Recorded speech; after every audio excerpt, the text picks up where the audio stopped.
Timóteo, pelo movimento Inclusão Já.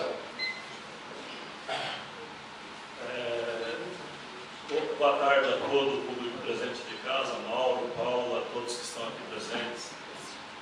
Tem gente que veio aqui falar mal do Geraldo Alckmin. Eu vou defender o governador Geraldo Alckmin aqui. Não pode, pô. Só porque ele está com as mãos sujas de sangue, só por causa disso vocês ficam metendo pau no banana do Geraldo Alckmin? Não, o que é isso?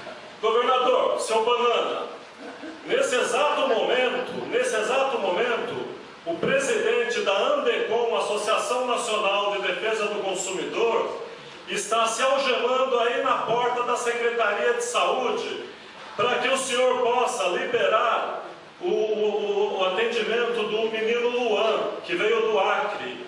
O senhor fechou as portas do SUS para um garoto, para uma criança de 10 anos, governador. O senhor é um banana, o senhor é um assassino. É isso que o senhor é, governador.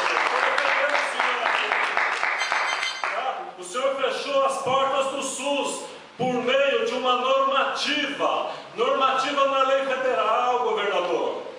Como é que o senhor fecha a porta do SUS para uma criança que precisa de tratamento aqui na CD para colocar próteses? A CD tem vaga lá e o senhor fecha a porta para a criança. Ele mata milhões.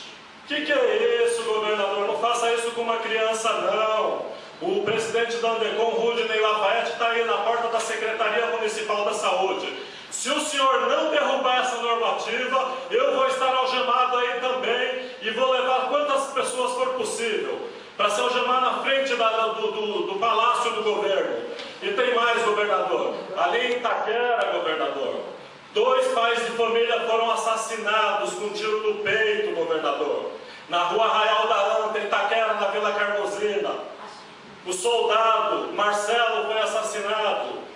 O pai de família, Manuel Amorim, foi assassinado. O senhor está com as mãos sujas de sangue, governador. O senhor teve grávidas, que teve bebê ali na porta do Hospital Santa Marcelina, porque não deixaram ele entrar lá.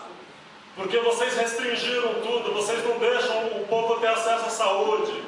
Agora, quem são os bandidos?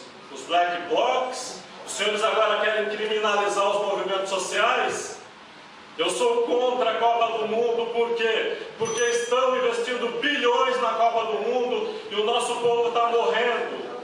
Isso não isenta o governo federal, nem o municipal. São todos os governos assassinos, bandidos. Os senhores são bandidos por negar o direito ao tratamento de uma criança e por não dar segurança nem para os próprios policiais do estado de São Paulo. Muito obrigado e até o próximo.